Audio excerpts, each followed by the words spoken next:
Gonzaga misses on their final high-profile non-con opportunity of the season, dropping one to UCLA. No Jalen Suggs to help out this time around.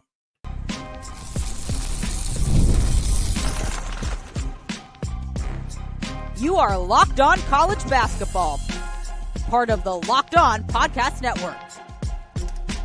Your team every day. Hey there, what's up? Happy Monday. Welcome into the Locked On College Basketball Podcast, the only daily national college hoop show out there. We're your hosts. This is Andy Patton. To my side, I'm Isaac Schade. And boy, it's good to be with you on one of the last couple days of 2024. What? Hello. You're joining us at the place to get your college basketball content every single day. It's all part of the Locked On Podcast Network. Thanks so much for making us your first listen or watch of the day. We want to remind you, you can catch every episode ad-free on Amazon Music. Special shout out to all you everydayers joining us, all the members of the Locked On College Basketball Discord. Man, it's good to be together as we dive in to conference portion of the season. It's crazy that we're here, Andy. Coming up on the show today, Memphis hands Ole Miss one of the SEC's few losses of this non-con season. Utah State has a massive comeback at Viejas to knock off San Diego State. Coach Larranaga retired late last week.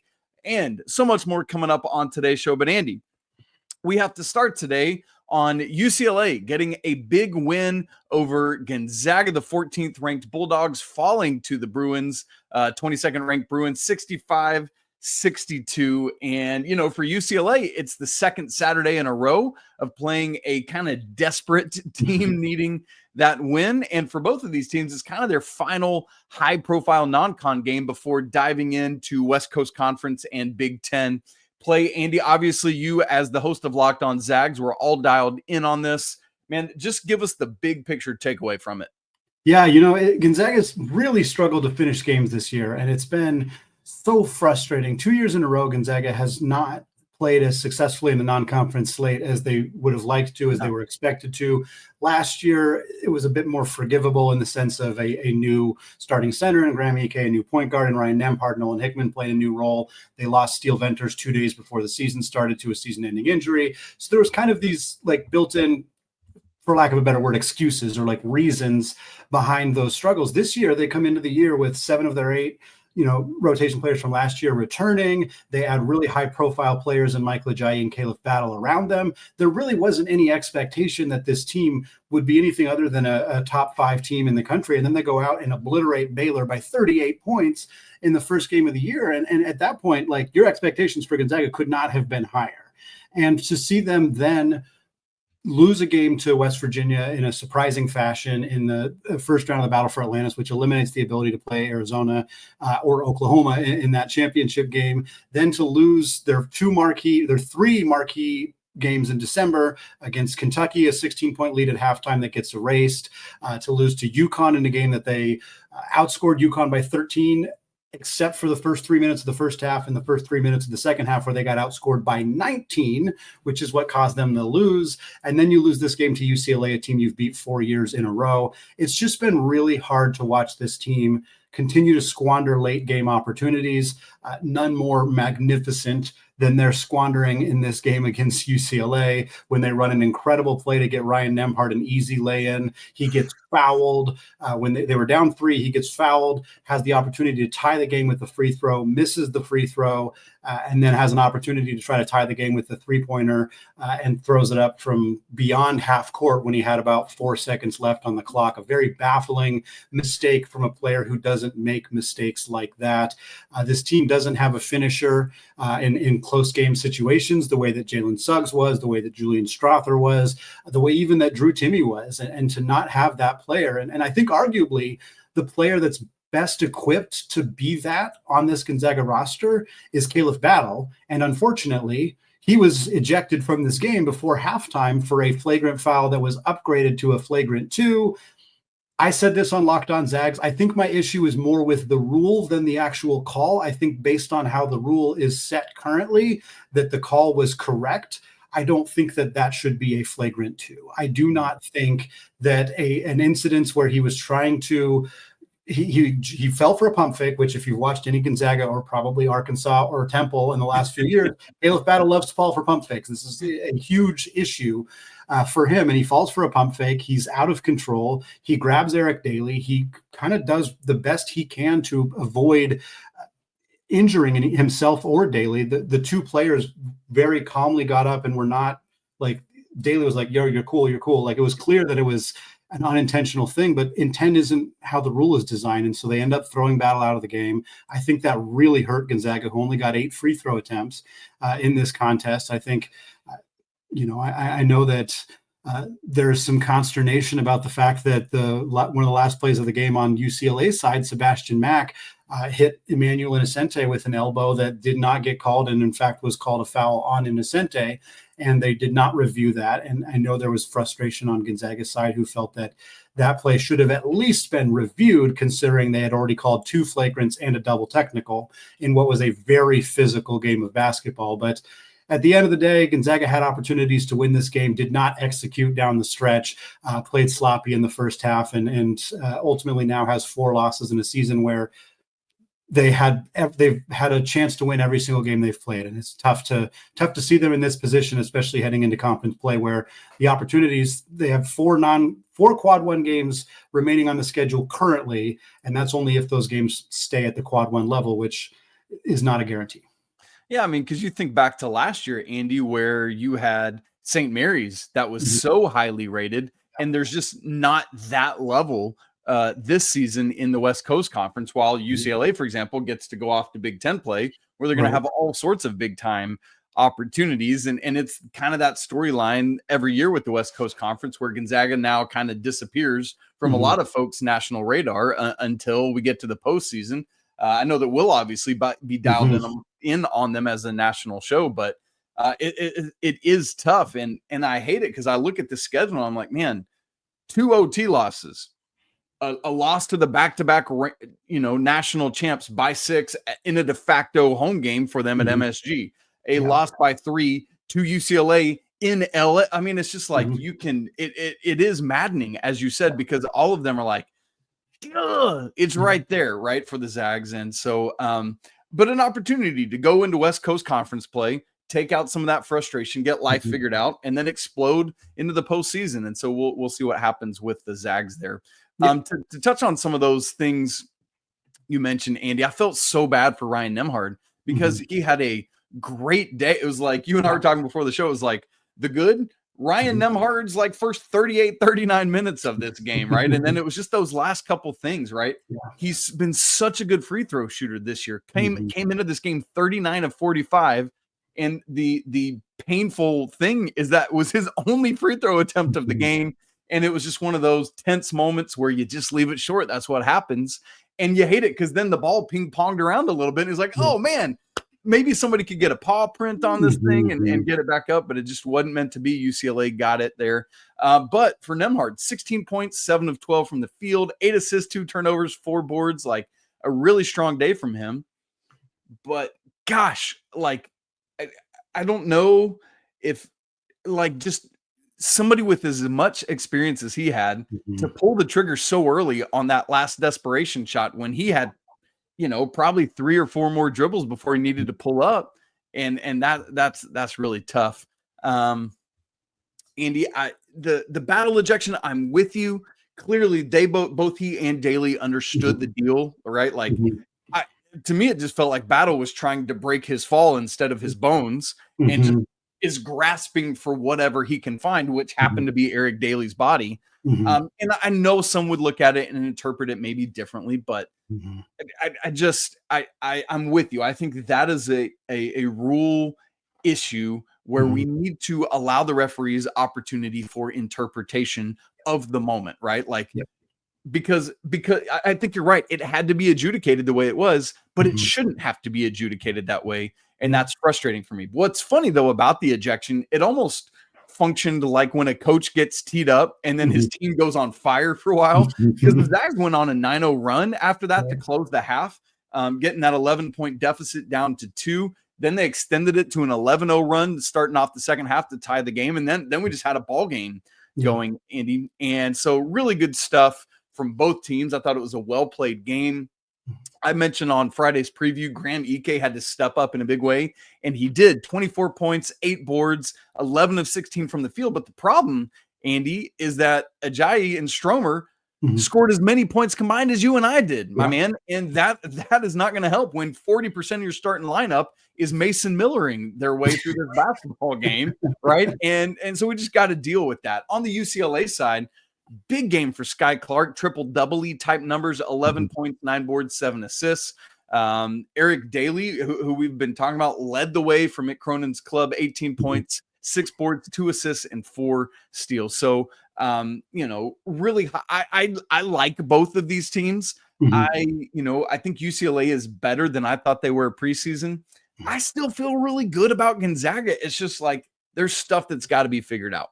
Yeah, Gonzaga's still 6th at Ken Pom. They're still 6th at the net. I saw a comment in the post-game thread that said that we wish Gonzaga was half as good as Ken Pom thinks we are, and I kind of chuckled at that because the metrics still love this team, and I kind of get why. But yeah, they're not getting the wins when they need to get them. They're not getting the plays, the execution when they need to. But yeah, I think a big shout out to UCLA is fully deserved. A team that made 12 threes, that shot 50% from 3 when they have not been a very good 3-point shooting team coming into this game. Gonzaga was one of the best 3-point defensive teams in the entire country, holding teams to 22% on average. UCLA, not a great team. You didn't expect them to beat you with a 3-point shot, and they did. Kobe Johnson made 4. Eric Daly, I think, made 3 or 4 himself. Just when UCLA needed big shots, they got them. And that was the difference between this game and Gonzaga. And I think for the Bruins, they look absolutely like a team capable of winning the Big Ten, or at least finishing top 2 or 3 in the Big Ten and remaining in the top 25 and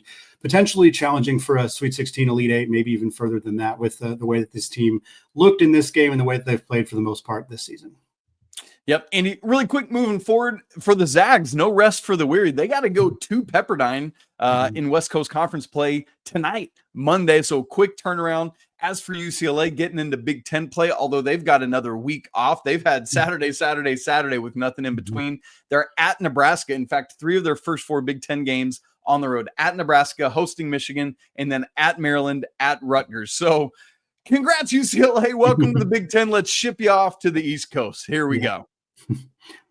Well, folks, Memphis picked up their 10th win of the season despite being an underdog in more than half of their games. Plus, Utah State mounts a massive comeback at San Diego State to headline Saturday's Mountain West slate. We're going to talk about all that coming up here in just a second. Did Rocket Money help you find any subscriptions you forgot about or that you were paying for twice? That definitely happened to me. I had a few subscriptions I didn't even realize I was still paying for, and Rocket Money made it so easy to track them all down. It's kind of like having a personal assistant for your finances. Rocket Money is a personal finance app that helps find and cancel your subscriptions, monitors your spending, and helps lower your bills so you can grow your savings. It brings everything together all in one place, whether it's subscriptions, your spending habits, or even the goals that you want to hit as the calendar just about to flip to 2025. Rocket Money has over 5 million users and has saved a total of $500 million in canceled subscriptions, saving members up to $740 per year when using all of the app's premium features. Cancel your unwanted subscriptions and reach your financial goals faster with Rocket Money. Just go to rocketmoney.com/lockedon today. That's rocketmoney.com/lockedon. All right, folks. Andy Patton here, Isaac Schade, Locked On College Hoops, moving away from talking about the big ranked-on-ranked matchup over the weekend between Gonzaga and UCLA to talk about Ole Miss, Chris Beard, and the Rebels going on the road to take on Penny Hardaway and Memphis. Memphis stays at home and picks up a 17-point victory, 87-70, in a game that was much, much closer than that in the first half. Memphis was only up 2, but they win the second half by 15 points at home. And it's been a wild, wild season for Memphis. They have this ugly loss to Arkansas State. They have 2 home losses already, and yet they also have monster wins. They have the 2 overtime win over UConn. They've beat some very, very good teams this year. It's been kind of a confusing season, but not as confusing if you're kind of used to Memphis and Penny Hardaway, because this has sort of been par for the course for them. They're definitely playing better this year than they have in the past, but you never really know what you're getting with this team. Are they capable of beating the best of the best? Yeah, they've already kind of proven that and took down a really good SEC team that's was just outside the top 15, but they've also, like we said, they have that Arkansas State loss. So been an interesting year for Penny. I think this is a major win for them. Colby Rogers was absolutely phenomenal in this one. 28 points on an incredibly efficient 10 of 16 shooting. He made 6 threes in this one on 9 3-point attempts. Excellent 3-point shooting from him. Dane Danger was great off the bench as well. 16 points on 6 of 7 shooting, played just 18 minutes. Meanwhile, their other big, Musa Cisse, 13 and 11, including 7 offensive rebounds. Really liked what we saw from this Memphis team, who I think is capable of making some real noise in the NCAA tournament. I don't think anybody's going to want to face this team. They're deep, they're experienced, they're old.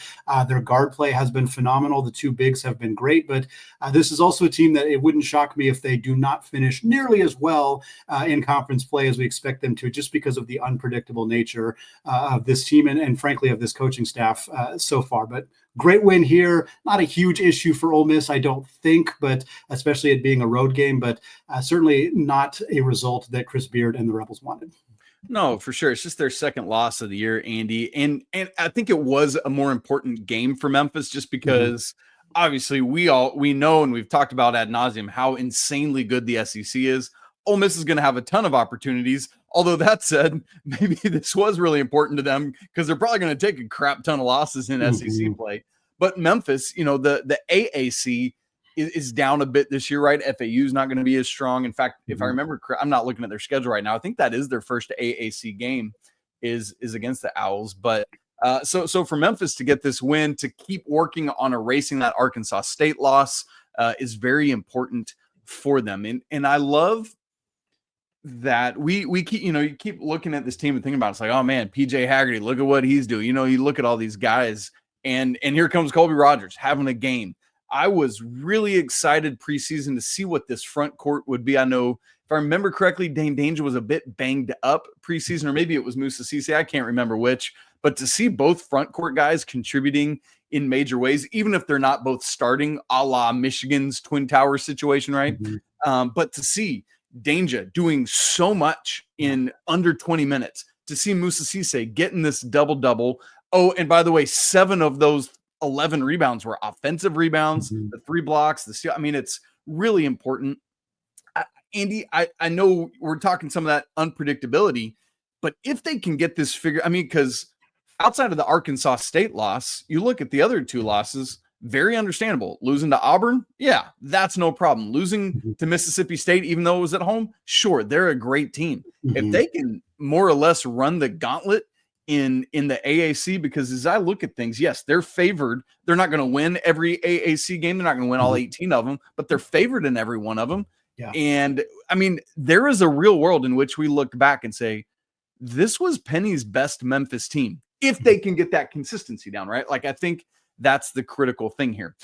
On heading into this game on Friday, I talked about turnovers being potentially an issue because Memphis has been prone to coughing them up, and Ole Miss has been causing them. Well, the thing here is that Ole Miss, who only themselves turns it over 9 times a game, had 8 in the first half alone. But that was the portion of the game, as you said, where they were keeping things tight. So it was just a little bit iffy and wacky there. You mentioned in the tease for this, and it's true, CBS's Gary Parrish had mentioned Memphis has played 13 games. They have been the underdog, Andy, in 7 of them, and yet they have 10 wins. 5 of their 10 wins are games in which they were the underdog. That's absolutely crazy to me and shows like that they have some capability. Check this out further. I was looking at their quad numbers. Memphis has 8 combined quad 1 and quad 2 wins, Andy. Nobody else in the country has more than 6. There are 3 teams with 6 right now. That's Auburn, Oregon, and Marquette. That's right. Here's what I'm telling you, folks. Memphis has the most combined quad 1 and quad 2 victories in the entire nation. That's crazy stuff. Yeah, and for Memphis, they need it. The AAC is down, like you mentioned. There are only 3 teams in the top 100 at KenPom right now. Memphis is obviously at the top.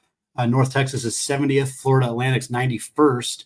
That's it. I mean, Wichita State's right behind at 102nd, but UAB is a team people had high expectations for. They have not looked good so far this year. Temple hasn't looked good. South Florida obviously had the tragedy before the season with Amir Abdur-Rahim's passing, but they haven't played very well this year either. It's not a great conference. And Memphis is in a position now where they don't have to go 18-0. They don't even have to go 16-2. Like, they can go 14-4. They can go. They probably want to do better than like 12-6. I was going to say, it depends on who those losses are. Right. It's certainly, yeah. It depends on the losses. It depends on how some of their wins that they currently have age. But if you're going into 2025 with more quad 1, quad 2 wins than every team in the country, you've positioned yourself really darn well. Now, Memphis lost a bunch of games at the end of the year last year. I think they had I don't remember what their losing streak was, but they went from being a ranked team to not making the tournament. So it's not like this isn't on the minds of Memphis fans, of Penny Hardaway himself. Like, this is a concern to have a strong start to the year and fade down the stretch, especially in a conference where you just don't get to fade down the stretch and still make the tournament. But it would be, at this point, Memphis has positioned themselves extremely well that even if they do withstand a slump of sorts, if they go 14-4, 13-5, even, they're probably still in the tournament. Again, depending on the quality of losses and things of that nature. But it's hard to not be really happy with what we've seen from this team, unless you're somebody who likes to bet on Memphis, because they have really curtailed the odds a lot of the times so far this season. They might be a tough team to be throwing money down on FanDuel. Yeah. The UConn win, the Michigan State win, man, Maui was good for the Tigers. Those are going to have legs. Both these teams now move into conference play the rest of the way. Speaking of conference play, Andy, we had a loaded Mountain West slate on Saturday, headlined by Utah State going to number 20 San Diego State. And how about this, my man, the Aggies overcome an 18-point first half deficit. They were down 40-22 and win at Viejas 67-66. And Andy, we could get into the nitty gritty of the game. I know we got to keep trucking. So it's probably more important to just say Utah State just keeps doing it despite this coaching carousel that they have. It's really, really impressive. They lose Danny Sprinkle after his first year. Great. Osibor goes with him to Washington. Utah State's now sitting here 12-1. They were one of the last remaining unbeatens in the country, along with the whole slew of SEC teams. Now they have back-to-back true road wins over St. Mary's and San Diego State. Not to mention they've also beaten Iowa. They've beaten the St. Bonaventure's team that's pretty good. North Texas, the second best team in the AAC, and that USF team, that you just mentioned. Andy, how about the Aggies? Yeah. The story is phenomenal. I think for people who haven't heard about this, I talked about it a little bit on a show a week or so ago when Utah State, I think, was still undefeated.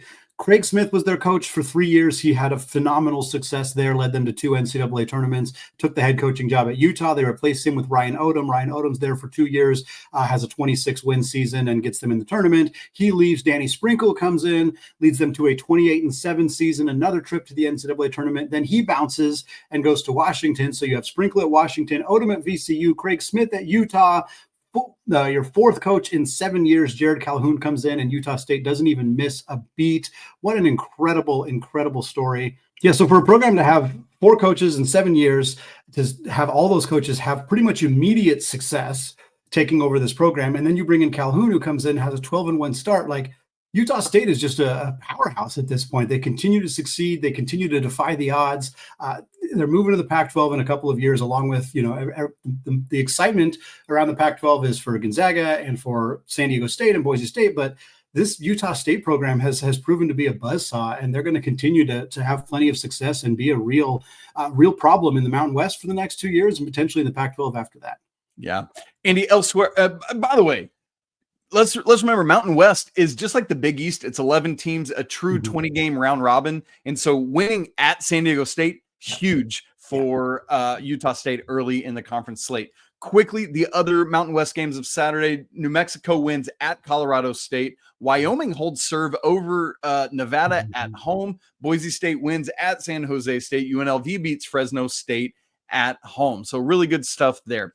Andy, Coach Larranaga, he had a Christmas present for apparently himself and nobody else, and that's that he's retiring in the middle of the season. What are we doing? A legend is gone. Hate to see it. We'll unpack all of that and everything surrounding it coming up in just a second.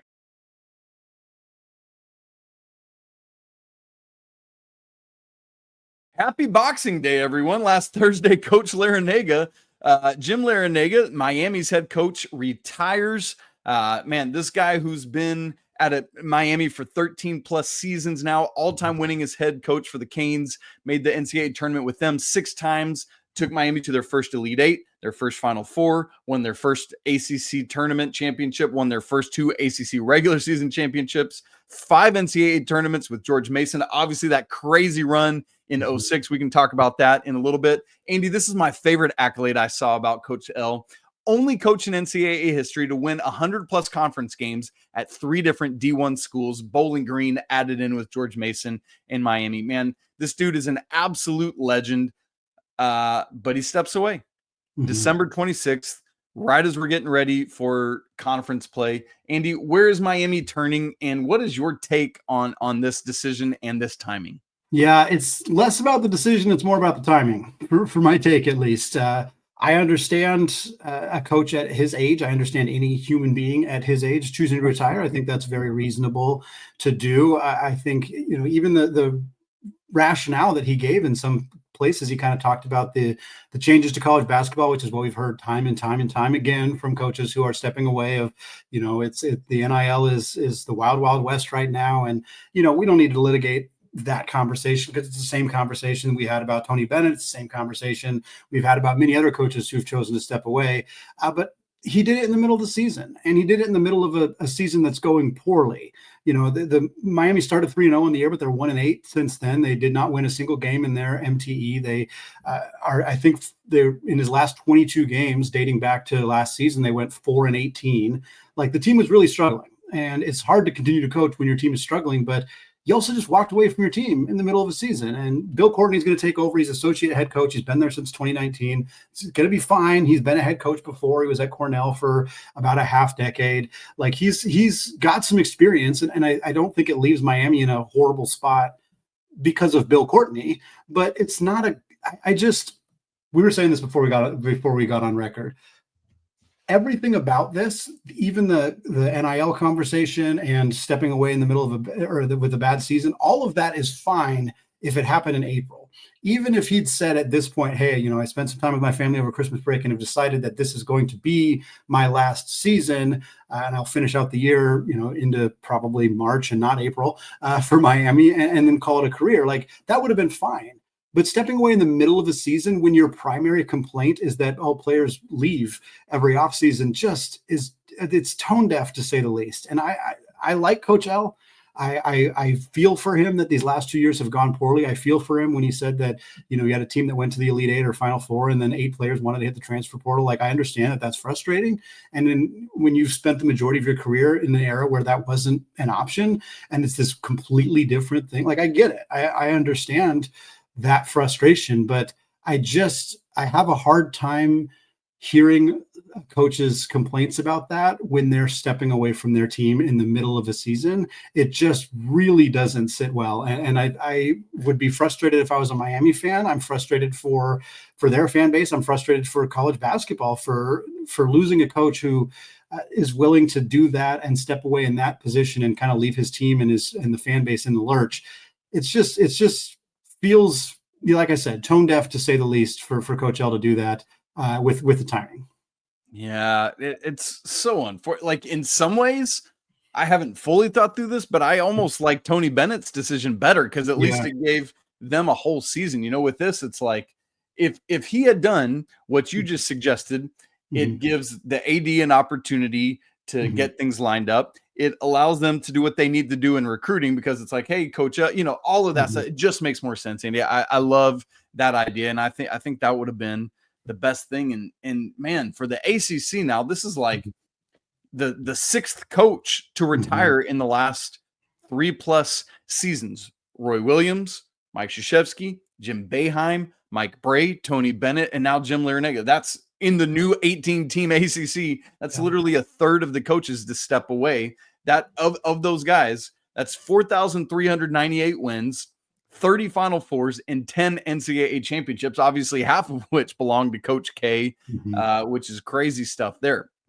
I'm going to ask you a question, Isaac, that we did not talk about ahead of time. And I don't know if I have the answer, but looking at these 6 coaches who have all stepped away in the last 3 years and looking at their current replacements, who among those replacements are you most optimistic could end up being a legend themselves? Because I'm not super. I mean, we don't know for 2 of them. We don't know. Right, we don't know who's going to replace Larranaga. We don't really count. Miami. Yeah, and we don't count Bron Sanchez, no disrespect, but I don't know if he's going to be the guy going forward after that. So you have Hubert Davis, you have John Shire, you have Red Autry, and then you have Micah Shrewsbury at Notre Dame. Like, I'm not sure. I think I know my answer, but it certainly doesn't feel like we're going to have 4 legends replacing those 4 necessarily. Yeah, I mean, it's almost easier to say not because I Syracuse is struggling like big time. Yeah. I think Micah Shrewsbury might have something going. It's just early, and Notre Dame's a hard place to recruit, and all of that. John Shire's teams have been solid so far.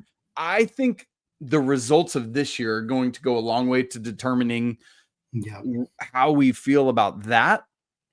And then Hubert Davis's teams have been so up and down in his first several years. I think, we've had the team that made the national championship after a slow regular season, first 2/3 of it, then missed the NCAA tournament, then was a 1 seed last year. And then this year, TBD. So I'll say this. I don't feel 100% confident yet that any of these are going to be legends. I would think John Shire is in the best place of the 4, but it's hard to know, Andy. It's an interesting question because I think on one hand, you could almost say that Hubert Davis has been the most disappointing, yet he's the one who's been to a national championship, which feels like, okay, I mean, that's the measurement, but you've had these really high expectation teams that have not reached those expectations or even close. Shrewsbury hasn't been there very long and has exceeded expectations, I think. But again, that's more a product of Notre Dame not being a team with super high expectations. I think he might be the best X's and O's coach out of the group. It's hard to say with recruiting. Shire has certainly had the most recruiting success, but how much of that is kind of built on the Duke brand is I think a fair question to have there. I think Autry pretty clearly is not the answer. I'm curious how much longer of a leash he'll even have at Syracuse, but Shire set up the best. I think that's pretty clear, but he hasn't proven to be the best yet. And so I think that's what makes this kind of fun is, there's so much conversation about the ACC coaches departing, but what do we make of the coaches that are coming in, or the newer coaches, or even the coaches who are still there? Your Jeff Capels and Steve Forbes and some of the others. It's a really interesting conference because they're not done. Leonard Hamilton's got to be close. I mean, he's one of the oldest coaches in college basketball. You think he's got to be out next. The door here soon. Yeah, we think, who knows what's going to happen at Boston College? Who knows what's going to happen at Virginia Tech? Syracuse. I think there could be a lot more changes coming. So it'll be interesting to see what the coaching landscape that has already gone so many changes in the last few years, there's going to be more. And I'm really curious to see how it ends up. Really quickly, Andy, I was reminiscing on the 2006 George Mason run.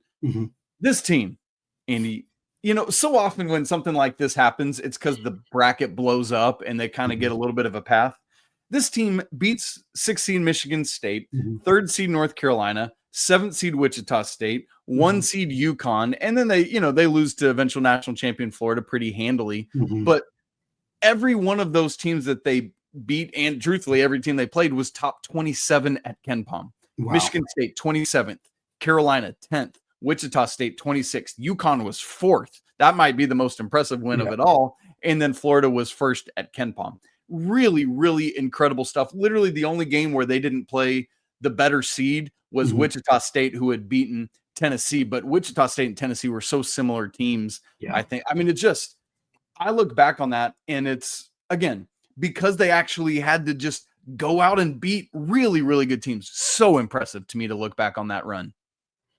Yeah, really, really impressive stuff. And just the fact that we had these miracle Final Four runs, and the coaches from a few of the most epic runs ended up having phenomenal careers. Coach L being one of them, of course. Shaka Smart was the coach at VCU when they went on that big run. Great point. It's great to see. You kind of expect Sometimes I think coaches get hired based on one miracle run a little too often, but I kind of understand why teams do it, because look what happened with those two examples specifically. I want to mention very quickly, Selection Sunday is never going to be the same, unfortunately. Greg Gumbel passes away at 78. I was very surprised to find out that he was that old. He has looked more or less the same for the last pretty much every year I've ever watched Selection Sunday. I know he was not there last year because of health issues. Very sad to see him no longer be a part of college basketball. We've just seen so many kind of legends from the booth not be a part of the game anymore or pass away. Bill Walton, obviously a recent example as well. We're happy to hear Dickie V, obviously cancer free, but we'll see if he gets back behind the mic as well. And then we got some Big 12 action on Monday. We want to get some real quick stuff here as we got some games tonight. We got 4 Big 12 games. Cincinnati, 17th ranked team, going on the road to take on Kansas State at 7 on CBS Sports Network. 15th, Houston at Oklahoma State, 8 p.m. on ESPN+. TCU taking on Arizona at 8 p.m. on ESPN+.